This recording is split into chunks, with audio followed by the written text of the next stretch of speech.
please let me know. If you don't, I can get that for you. Coach Rhule, would you like to go right into questions? Sure. All right, guys, just a reminder, please use the raise hand button if you have questions for Coach Rhule. With that said, I don't see any hands raised right now. So if someone wants to open us up for the first question, the floor is open. Hey, Matt, I'll just start. Good to see you. Will Kunkel here with Fox 46. Your first kind of full off season with the team. How is it? It's extremely, I assume, different than last year. I think the biggest thing is obviously having no combine, right off the bat. We're going to enter the pro day season. So in terms of free agents and things like that, everything's pretty much the same as it was last year because most of that's done, remote in-house. I think having no combine obviously will be the major story of the offseason, as everyone tries to get as much information on these players as possible. Doing the Senior Bowl, I'd say, would be another major difference. I think the Senior Bowl was a tremendous opportunity for us, a tremendous advantage for us to get some real face time with a bunch of the players. So other than that, we're kind of carrying on business as usual. At least now when I walk through the building, if I see a player, I know who they are. I don't have to introduce myself anymore. So there's a little bit more familiarity.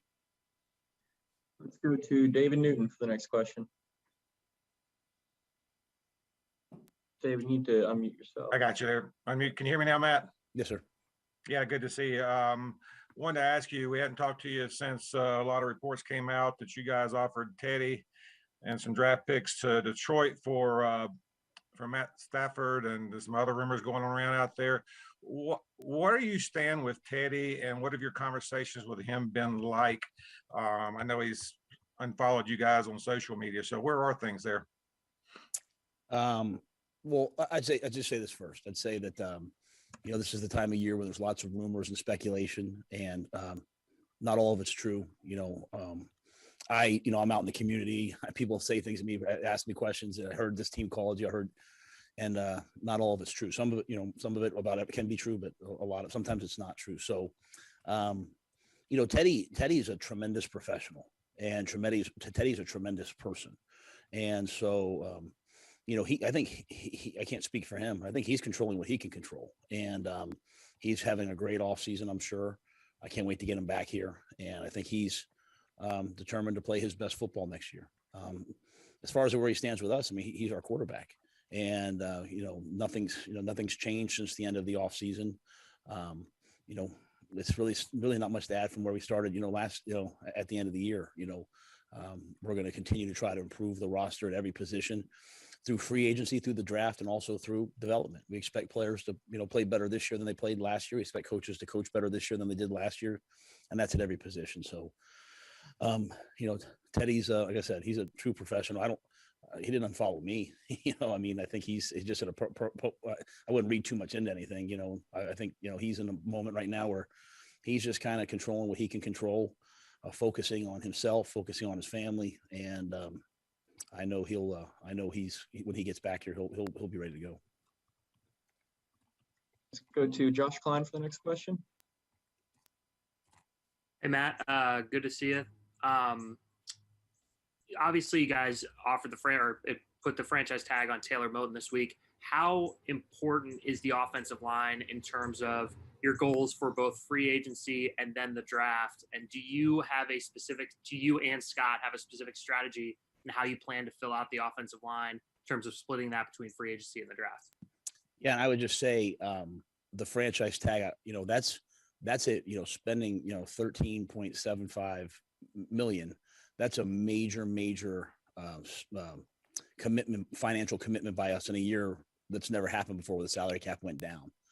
So that's how much we think about Taylor. I think Taylor Moton's a tremendous player and an even better person, and he's exactly the type of player I want to coach. So sometimes, you just kind of hear like, hey, throw the tag on him. It's a tremendous financial commitment we're making for 1 year.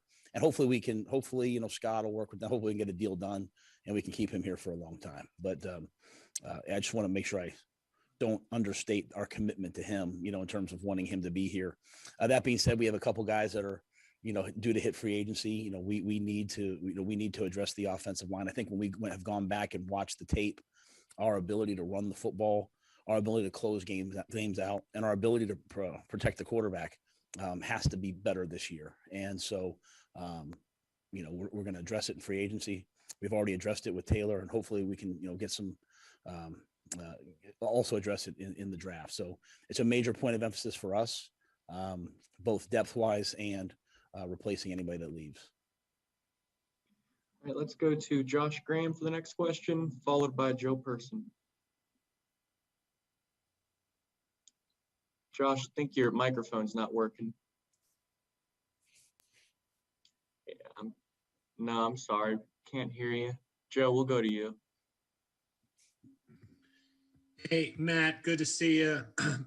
In terms of quarterbacks, will you guys be at the pro days of the top quarterbacks? Will you continue to evaluate that position, which is something that Dave Tepper said, that indicated that you might? And will you look into these kind of other quarterbacks who may be available via trade? I think we'll be at, different guys will be at different pro days. But I think, we'll because of where we're picking, we'll certainly check out quarterbacks in addition to other players as well. I think anybody that's, in the top 10 or 12, since we're picking 8th, I think we'll have a presence at their pro days. I think we'll have more of a presence this year at pro days than ever before because there is no combine. So, we had coaches out on the road yesterday. So yeah, we'll approach that, but really for every position, because this is sort of our one look at them. You're talking about drafting someone 8th who you've never met. I mean, that's never really been done before. And so we're going to try to get out as much as possible. And then, just at, like, at every position, I think we'll always look at every opportunity. I think one of the things that Scott said when we interviewed him is, we want to be in on every deal. And I think one of the advantages to that is, A, we're always getting information, and B, other teams look at us. They can't say, oh, that's what they're going to do, because we're always looking at everything. When someone hits the market, we're always going to talk to them. So I think we'll look at everything this year. And again, this is a unique year. None of us really know what the market's going to be right now. We're all entering something that hasn't happened before. I think even the most experienced of personnel people in the league are all just kind of waiting to see where everything goes. So I think we're going to just kind of take it day by day. Let's go to Elena Getzenberg for the next question. Couple quick things. Matt, just following up on Joe's question, how will you kind of pick which days you personally attend? I just sat down with the calendar. There's a maximum of 3 people that can go to any one by the NFL rules, and some places are saying, hey, only 1, only 2. So, just sort of picking, hey, who do I want to go see? Who do I want to meet? And so, and then some of the bigger ones where there's, a couple different prospects there makes it a little bit easier for me. And then I was curious, have you spoken with Teddy personally? Because I know when we went right after the season ended, you had talked about how, he needed to have a great off season. So I was kind of curious how you're keeping up with that, or, what kind of communication you've had with him. We're in a dead period right now where, I really can't talk football with anybody. So I'm observing those rules. And, I think one of the great things about having good veterans is, that they're going to go do the thing. At the end of the year, you kind of talk about, hey, this is how we see it. But yeah, no, I have talked with Teddy. A, he's someone I like talking to, and B, he like I said, he's a true professional. So yeah, I have just talked to him just, in terms of this life type stuff, and he's been really good. We'll go to Jonathan Alexander. Hey, Matt, hope you're doing well. You all parted ways with Trey Boston this offseason. I was wondering, what was the determining factor in that decision, and how might you all make up for that position this offseason? And that's not, we haven't done that yet. We haven't informed him that we're going to at the start of the league year. Trey was a tremendous leader this year. He was someone that I thought was integral to helping, play with a lot of young players and kind of teach them what it meant to be a pro. I just think this year in this off season, there's a lot of tough decisions that have to be made, and unfortunately that was one of them, and so this is the part of the job I don't like, him. I mean, there's no player that I have more respect for than he and KK, but we've had to make some tough decisions. And so really it's just a matter of us looking at the roster, looking at, where we are in terms of salary cap vision moving forward, and having to make tough decisions. How might y'all or where might y'all look to kind of fill where he played? Well, I think we like the young group that's in there. We think that they can develop. We still have Burris. I think we like, Miles Hartsfield, Sam Franklin. Kenny Robinson's the guy we drafted last year. We thought had a good year as the year went on, and Jeremy Chin gives us some flexibility as well, moving back to safety or staying at linebacker. So I think between that group, we think there's some young talent there that we're going to have to get the most out of. Go to Brett Jensen, followed by Darren Gant. Hey, Matt, I know this was probably one of the two least sexy positions on the team, that and the holder, but the fact that you guys were able to secure J.J. Jensen, the longest tenured Panther who's been here through 3 coaching staffs, how important was that to get it done? And also, one NFL coach said that this offseason was going to be, his direct quote was, a massacre for all the people and top veterans that are going to get let go because of the salary cap, and that it's a buyer's market. How active do you guys expect to be in the free agency aspect? Well, first about JJ, I don't know if it's official yet. But I mean, we're expecting it to be official. And to me, the best way I can say it is I never ever say to myself, I never worry about the snap on a kick or a punt. He's just tremendously dependable. So he's also a great guy to have in the locker room. He's a great guy, to have in terms of within the special teams units. And so we're excited that, he'll be back. We don't have a tremendous amount of cap space. I know sometimes you look at like websites and things like that, and they'll say you have a certain amount, but when you're picking 8th, you're going to have a pretty big pool there, that you have to allot for the rookies. So, you take 10 million for your rookie, you take about 7 million to start the year for stuff that has to happen during the year. So we don't have a ton of money. So I think we have to be, especially with the decision to franchise Taylor, we have to be really targeted about what we're going to do. So, I've heard things said like, hey, it's going to be a massacre. I don't think we've seen that yet. I think this week, there's still a week, 10 days till the 17th, whatever it is. So I think we're all just going to have to monitor kind of, who becomes available. We're going to have to make tough decisions on our end, and then we're going to have to be really targeted in free agency to address areas. And as I said, really, if you look at our team, there's some areas we feel like we have to target via free agency or the draft. Matt, going back to those conversations you said you had with Teddy, is there a little bit of psychology to that where you're almost counseling because it's such an awkward situation with all the stuff that's out there in the news?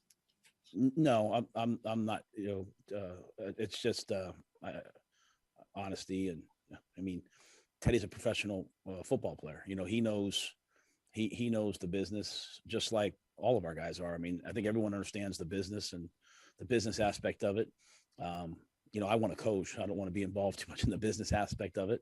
No, I mean, Teddy's a true professional. There's not one part of me that feels like I have to talk to him in any way about stuff like that.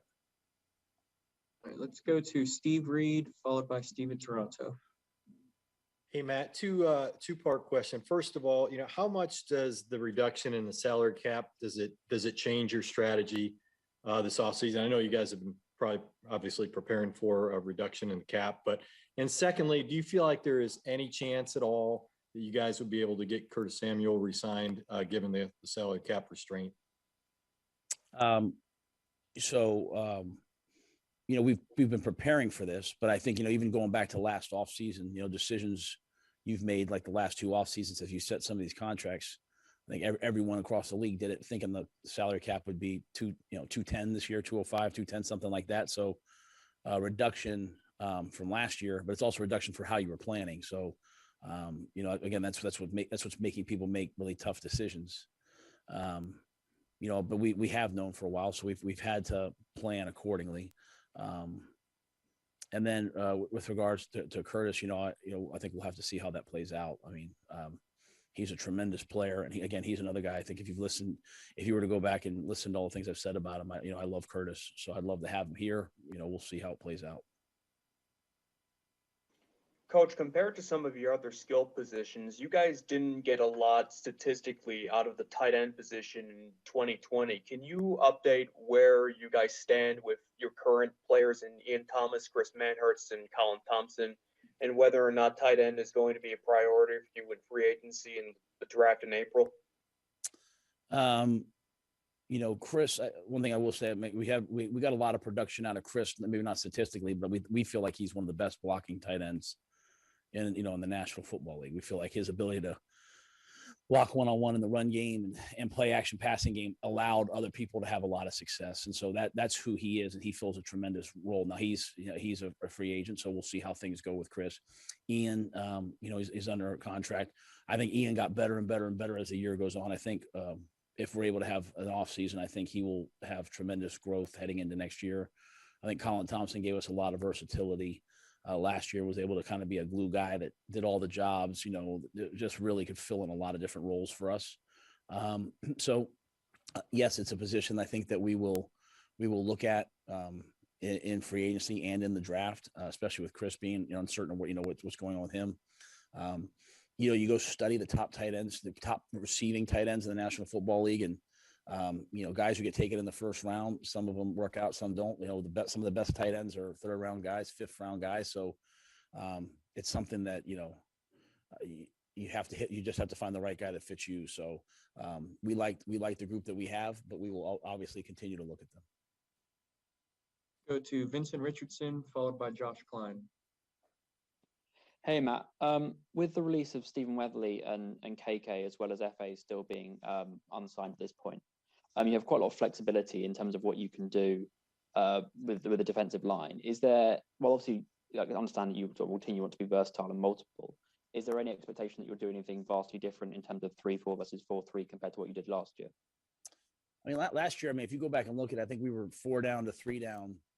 There were some games where we were 50-50, I think we would probably, probably stay in that mold because of the versatility of a guy like Burns. So there's some guys that have left. There's some guys we have to address at that position through free agency and the draft.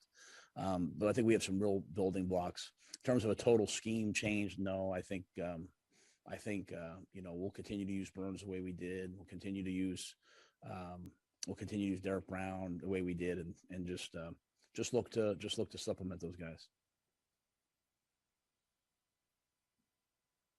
Go ahead, Josh. Matt, obviously with the 8th pick, quarterback is certainly somebody that's going to be in play.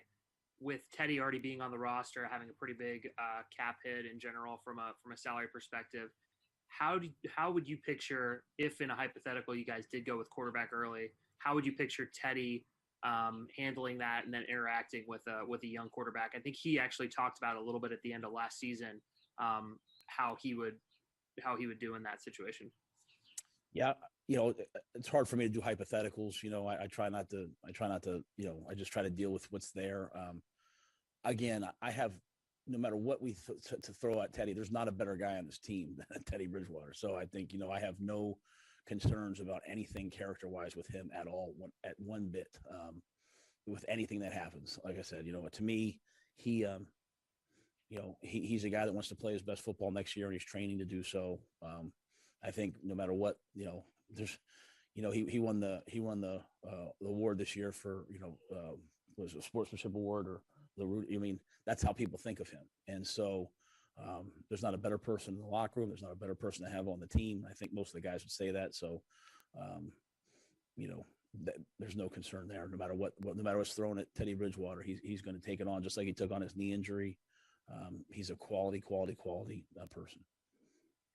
Let's go to David Newton and then Joe Person. Yeah, Matt, you mentioned tight ends area you want to attack in free agent or look at in free agency and the draft. Any other specific areas that you can mention names that you feel like you're really going to have to address in free agency? I mean this sincerely. I think we're a year out from a real big turnover. So I think there's we're trying to probably look a lot of different places, to be quite honest. I think, really, the offensive line, because we have a lot of guys that are free agents. And I think, looking at corner, I think those are two areas where, because we have some guys who are up, we have to really evaluate. We've evaluated our current guys and then looking at who else is out there on the market. but we're going to look at linebacker, we're going to look at the D line, we're going to kind of look everywhere. So I think we're in a situation right now where we're not, just one player away. We're trying to do a really good job of continuing to build the nucleus of the team. Obviously the situation this year is a little hard with the cap, with our cap number. So again, that's why I think we have to be targeted. But I think as I said earlier, I think we will play better a lot of different positions if we can get off the field on third down, if we can protect up front, run the ball better. I think there's some areas, offensive line, corner, et cetera, that are specific for us to address. I want to follow. We've asked you a lot of questions, obviously, about Teddy. In college, where you had the quarterback battles and all that, it was different than here in the pros. How tough is it to manage the egos in that area? And I'm not saying Teddy's got a big ego, but most quarterbacks do. So how tough is that to manage that, to make sure you don't lose a player? Kind of like, the Texans apparently have lost Deshaun Watson. I think every person is different. I think every player is different. I think the key thing is to be as honest as you can, with everything that's happening. And, there's not really any guys on this team that I worry about those types of things about. I think we have high character guys, high quality guys on this roster. So I think just, we've tried to just be honest with guys, be straight up with guys. And I think for most guys have appreciated it. Matt, with Trey Boston moving on, will that mean Jeremy Chin moves to safety? Just what I said before, I think it gives us that flexibility. I think we think of Jeremy as sort of like a chess piece, a guy you can move around, So he was more of a linebacker that would go back and play safety that last year.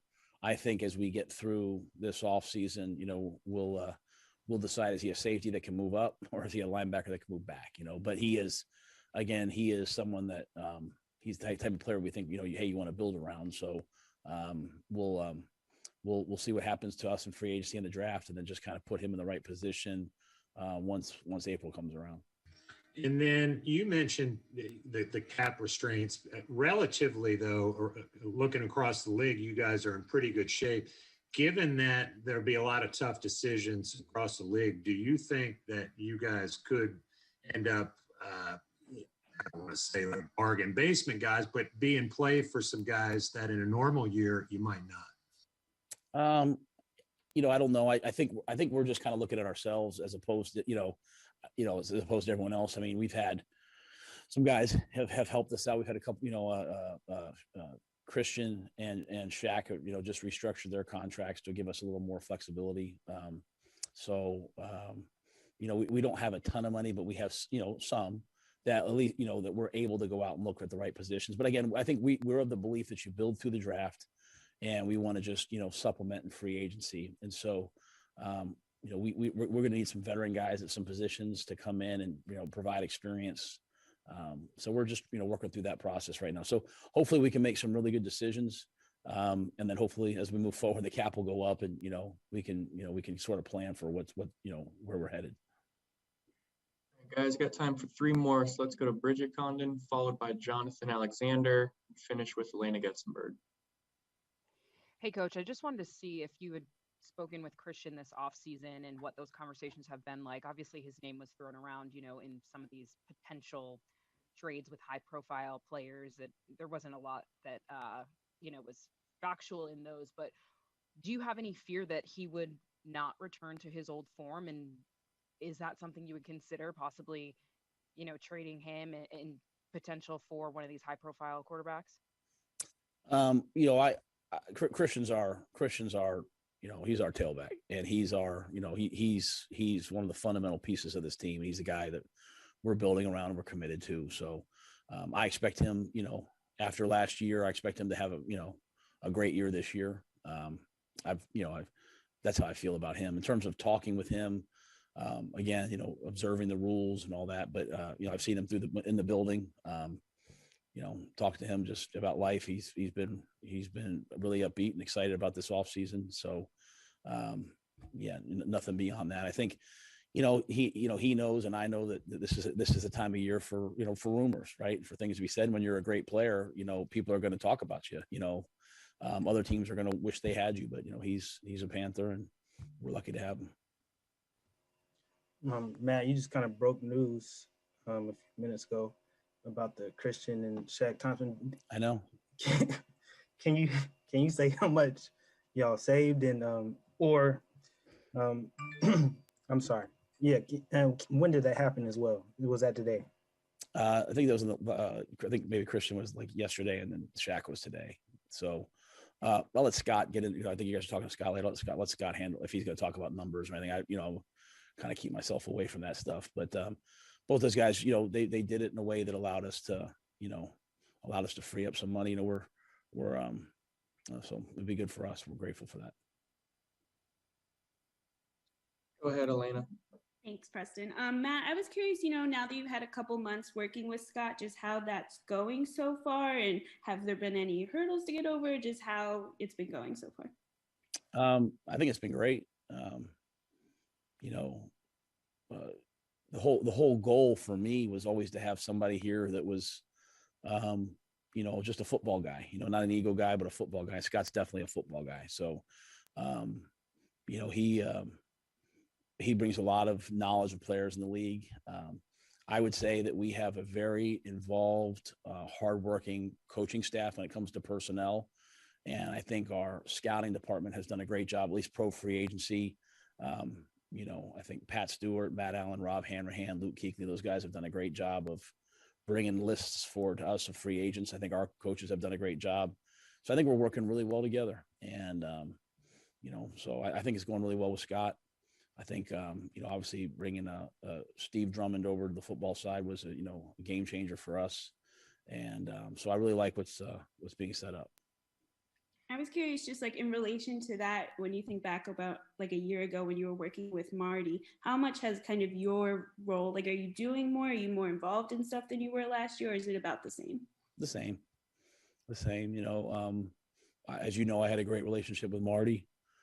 If I ever have a long drive, I still call him, just to check in on, see what he's up to. It's just a different, Scott has a different meeting, maybe structure, but, I think the way we have it set up is really good, where the coaches look at players and talk about how we would use them. The personnel guys evaluate the players and their traits, so it's a great kind of marriage. But the biggest difference is last year at this time when we opened the board up, there was like 2 D linemen under contract, so it was a scary board when you looked at it, just because so many guys were leaving. I think we really hit in the draft last year on some guys. And so I think we're way more stabilized. And it's just, it's this, that we did a good job last year. Marty did a good job of kind of getting us to this point. Now we've got to have another really great offseason personnel wise, and really in the 3 areas. And I want to make sure I don't understate it. Like, we have to be great in free agency. We have to be great in the draft, but we also have to be great player development. Some of our young guys have to step up. Our veterans have to play their best football, so that's the type of offseason. And hopefully we have a true offseason so we can help with that, as opposed to last year where guys were in their homes. So hopefully we'll have a great offseason and we can hit on all 3 areas. And I think player development, it starts with the players, and hopefully we can assist. All right, guys, that's going to do it. Coach, we really appreciate the time. Thanks, guys.